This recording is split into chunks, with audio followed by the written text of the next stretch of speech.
非晶子的制作好像会比较需要一些比较一些复杂的仪器这样。主要也还是原物料都在他们那边的，我们这里台湾是没有他们的非晶子的原物料。现在这个非晶子变压器真的在市面上常用，大厂会用，因为它的变压器要大，它的1年的耗损才会差多。对，像你这种小的就省不了就没就没有差多少，就对吧？就主要还是在于说你1年下来，你那个电费差累积起，因为像一台变压器，大型变压器，大部分寿命都可以到10年甚至到20年，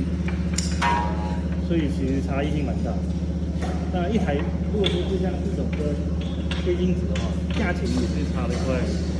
快2倍，只是说就是你会长期使用的话，累积下来的电费的减少量会差蛮多的。